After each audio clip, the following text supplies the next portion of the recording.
ওয়াল্লাযী ক্বালা লিওয়ালিদিহি, আরেক দল লোক বাবা মা খুবই ভালো, দিনদার, নামাজ রোজা পড়ছে, কিন্তু গুড প্যারেন্টিং করেন নাই, ছোটবেলায় তিনি তাদের সন্তানদের প্রতি ওইরকম দৃষ্টি তিনি দেন নাই। আল্লাহ তাআলা বললেন এই সন্তান ওয়াল্লাযী ক্বালা লিওয়ালিদিহি, যে তার পিতা মাতাকে লক্ষ্য করে বলল উফিল লাকুমা, এই স্টপ ইট, চুপ করো, আমি তোমার কথা শুনতে চাই না, কান বন্ধ করে রাখে, যখন আপনি কথা বলেন তখন ঘর থেকে দৌড়ে বের হয়ে যায়, আমি তোমাকে সহ্য করতে পারি না মা। তুমি কি এই পেশাল ছাড়ার কোনো পেশাল তোমার কাছে নাই? খালি ধর্ম, খালি ধর্ম, খালি নামাজ, খালি কোরআন, খালি ইসলাম, আর কি তোমার কাছে কোনো কিছু নাই? আপনাকে খুবই ডিস্টার্বিং এলিমেন্ট হিসেবে সে মনে করে, আপনার কথাই শুনতে চায় না, আপনার সামনে আসতে চায় না, বাসায় যখন যায় ঘরের দরজা বন্ধ করে দেয়, কম্পিউটার নিয়ে বসে থাকে, গেমস খেলে না কি খেলে, বন্ধুদের সাথে চুটি আড্ডা দিচ্ছে, রাত জুড়ে ঘুমায় না, দিনের বেলা ঘুমায়, সকালে ঘুম থেকে ওঠে না, ফজর নামাজে আপনি ঘুম থেকে উঠাইতে পারেন না, বিভিন্ন, আপনি তার কারণে প্রচণ্ড বিরক্ত। আপনি যখনই তার কাছে কথা বলতে চান, দিনের কথা বলতে চান, উফিল লাকুমা, চুপ, এরকম কথা বলেন, আমি তোমার কোনো কথা শুনতে চাই না, আমার এগুলো ভালো লাগে না। আমার কি স্বাধীনতা বলতে কোনো কিছু নাই? আমার উপর ধর্ম চাপিয়ে দেও কেন? আমি কি আমার মতো করে চলতে পারি না? আমি কি আমার লাইফকে এনজয় করবো না? আমার বন্ধুদের দিকে তাকাও, তারা কত ভালোভাবে জীবনযাপন করে, এবং ও চিন্তা করে কবে আমি কলেজে ভর্তি হব, কবে ইউনিভার্সিটিতে ভর্তি হব, তখন এই বাবা মার কাছ থেকে আমি চলে যাব। আমার এদের এত প্রেশার একেবারে ভালো লাগে না। বন্ধুদেরকে গিয়ে বলে যে না, আমার মা না খুবই ডিস্টার্বিং, এবং আপনি যদি তার হোয়াটসঅ্যাপ অথবা যদি তার মেসেঞ্জার চেক করে দেখেন, তাহলে দেখবেন বন্ধুদের ব্যাপারে, বন্ধুদের সাথে আপনার বিরুদ্ধে প্রচুর পরিমাণ কথা, মানে আপনাকে সহ্য করতে পারছে না, আপনি মা হিসেবে, বাবা হিসেবে খুবই ডিস্টার্বিং, আপনি তার জন্য খুবই ব্যারিয়ার, আপনার কাছ থেকে সে মুক্তি চায়। যদি বাংলাদেশে 999-এ ফোন করে পুলিশকে বলা যেত যে আমার বাবা আমার মা আমাকে ডিস্টার্ব করে, তাহলে পুলিশ এসে এই সন্তানকে নিয়ে যেত এবং আপনাদেরকে কারাগারে নিয়ে যেত, অথবা সেপারেট করে দিত, অথবা বলে দিত যে আগামী 10 বছর এই সন্তান এই পিতামাতার কাছে আসতে পারবে না, কারণ এই পিতামাতা very toxic parents, very toxic, এরা হচ্ছে টক্সিক প্যারেন্ট। অতএব এই টক্সিক প্যারেন্টের কাছে বা এর খুব রিস্কি প্যারেন্ট, এদের কাছে সন্তানকে নিয়ে যাওয়া যাবে না। ইউরোপ যে কাজটি করেছে, এরকম একটা জায়গায় চলে যেত, এরকম উফিল লাকুমা, আর তোমাদের কথা আমি শুনতে চাই না, একেবারে মানে আপনার মুখের উপর হয়তো বা যাতা আপনাকে বলে দিয়েছে।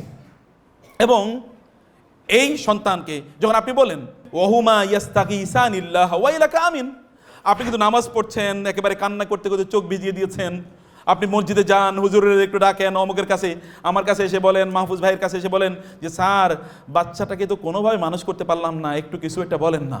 আপনি এখন তাকে অমুক বড় স্কলার একটু লেকচারগুলো দেন, ও এটার দিকে সিনও করে না, একদিকে তাকায় না, ওইদিকে তাকায় না, ওর কথা তার শোনার মানে মানসিকতাই না। আপনি তাকে রাসূলের জীবনী পড়তে দেন, রাসূলের জীবনী সে পড়ে না।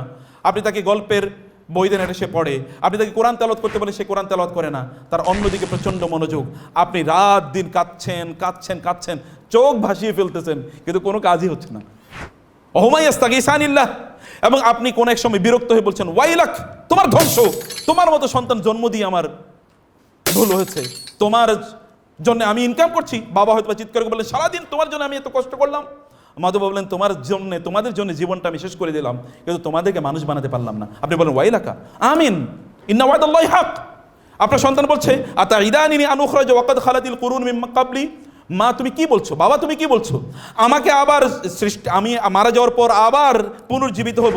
কত মানুষ মারা গেছে, কাউকেই তো আমি জীবিত হতে দেখি নাই। সে হয়তো বা স্পষ্ট করে আপনাকে বলে না, কিন্তু এটা সে লালন করে, এই কথা সে লালন করে। আপনি খুবই বিরক্ত, আপনি এখন তার ধ্বংস কামনা করেন।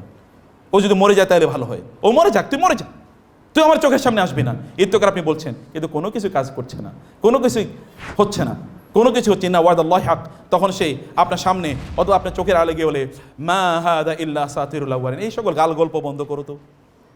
এখন আমরা বিজ্ঞানের যুগে বসবাস করি, এখন আমরা সায়েন্সের যুগে বসবাস করি, এখন আমরা এরকম যুগে বসবাস করি, super highway of technology and science ইত্যাদি আমরা বসবাস করি।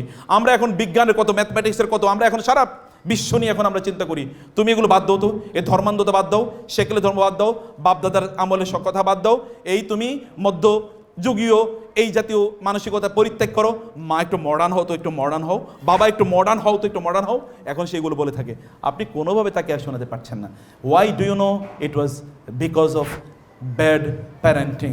কারণ যখন আপনার প্যারেন্টিং করার কথা ছিল তখন আপনি করেন নাই, তখন আপনি কি করেছেন? তখন আপনি আসলে অন্য কাজ করেছেন, তখন আপনি দৌড়েছেন, মায়েরা দৌড়েছেন ভিন্ন জায়গায়, বাবারা দৌড়েছেন ভিন্ন জায়গায়, মনে করেছেন যে ওইটাই তো মূল কাজ, সেটা করেছেন। কিন্তু আপনার সন্তানদের প্রতি আপনি যখন একেবারেই তাদের প্রতি ভ্রুক্ষেপ করেন নাই, তখন এমন একটি অবস্থা দাঁড়িয়েছে।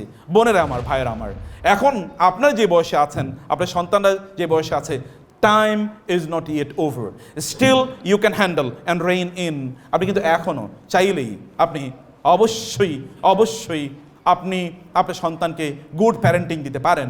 আমি আপনাদেরকে বলবো বোনেরা, বাজারে যাবেন, সুন্দর সুন্দর বই আছে, বিলিভ মি। আমাদের আজকে 2টা বই আছে এখানে। এটা হচ্ছে মায়েরা আসলে সোনালী যুগের এই যে বড় বড় মানে ইসলামিক স্কলার যাদের কথা বললাম, তাদের মায়েরা কিভাবে তাদের সন্তানকে লালন পালন করেছেন তার উপর একটা বই। আরেকটা হলো গোটা জীবন জুড়ে নাসিহা দরকার আমাদের, কোন পদ্ধতিতে আমাদের জীবনটা পরিচালনা করবো। দুটো বই আপনারা নিয়ে যাবেন, এটা মাস্ট রিড। বাসায় বসে পড়বেন, বাচ্চাদেরকে নিয়ে পড়বেন, পড়াবেন, এবং অন্যদেরকে আপনারা গিফট করবেন, আত্মীয় স্বজনদেরকে, বোনদেরকে গিফট করবেন, বান্ধবীদেরকে গিফট করবেন। অন্য কিছু গিফট করছেন, হাদিয়া, বই, মানে অন্য কিছু যেটা আপনারা ঈদের সময় দিতেন, বাবাকে বই, 1-2টা বই তাদেরকে দেন, কালচার তৈরি হোক। আমি আমার জীবনে দেখেছি বাংলাদেশের একজন বড় ইসলামী ব্যাংকের প্রতিষ্ঠাতা সহ ইসলামিক ইউনিভার্সিটিগুলোর প্রতিষ্ঠাতার মধ্যে একজন, এত বড় স্কলার বাংলাদেশে খুব কম এসে আমাকে বলতে, চাচা আমি প্রতি মাসে 30-40 হাজার টাকার বই গিফট করি। আমি বললাম সুবহানাল্লাহ, সাদাকায়ে জারিয়ার কি বিশাল বড় কাজ।